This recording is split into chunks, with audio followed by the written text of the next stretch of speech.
Hi everyone, this is Will Taylor, violinist, educator, string arranger, composer from Austin, Texas. You can check out my music at facebook.com/WillTaylorJazz. I'm coming to you with another quick tip to help you in your string playing, learn about other styles and how to play other styles of music besides classical music.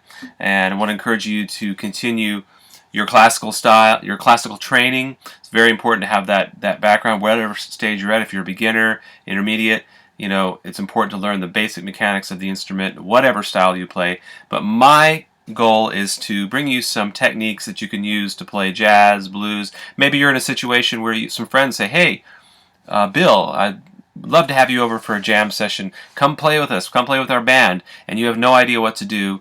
You don't have any way to get in and understand that language.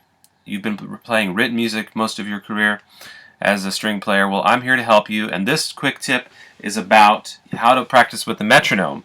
And when you're playing classical music, most of the time you probably practice with the metronome on 1 and 3. But if you're playing rhythmic-based music with a backbeat, like jazz, blues, gospel music, it's very important to have an internal feeling for the backbeat, which is in that music, jazz, blues, rock and roll, the emphasis is toward the second, beat 2 and beat 4, if you're in a 4/4 groove, that is. And you want to be able to internalize that, so you're not dependent on a drummer, you're not dependent on a metronome. And the best way to do that is to just get a metronome and make it your friend. And when you first do this, you've never done this before, you're going to have to count it out. But it gets to be where it's automatic, where your subconscious mind is going to take over. Like in all the music that you're learning, your goal is by practicing to get this information, to get these actions, muscle movements, sensations to eventually become subconscious, at the subconscious level, that you can do it without even thinking. So first time you do this, it's going to seem weird, but trust me, if you just count it in, you'll get better at it. So just get a metronome. You can go to metronome online. There's one available there, and start at a low tempo, maybe like 72. And if you've been classically trained your whole life, you're going to hear this as 1, 2, 3, 4. Now jazz players are going to hear it like this: 1, 2, 1, 2, 3, 4. So 1, 2, 1, 2, 3, 4. So you're going to count it in like that.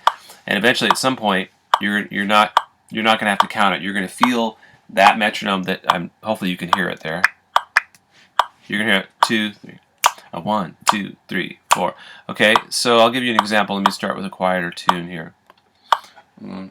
2, 1.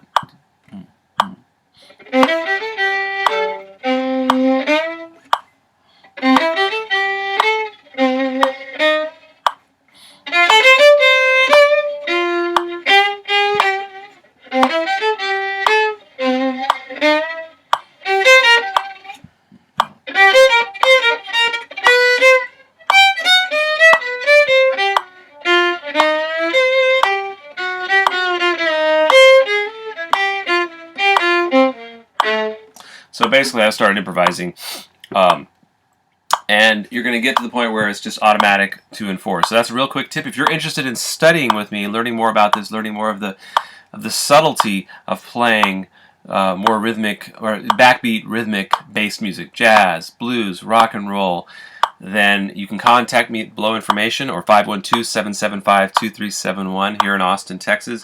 I can teach online via Skype or any other method. Google Hangout, anywhere in the world. If you're interested in learning from me, I would love to be in touch with you. Contact me at will@willtaylor.com for Will's String Studio, and I'd love to help you on your journey as a string musician. So there's your quick tip on how to practice with a metronome for backbeat-based music. 1, 2, 1, 2, and...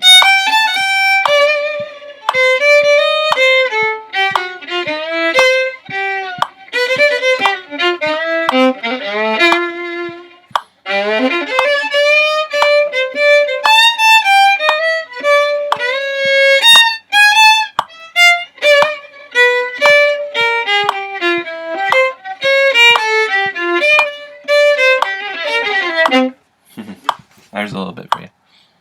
Hope to see you guys out there.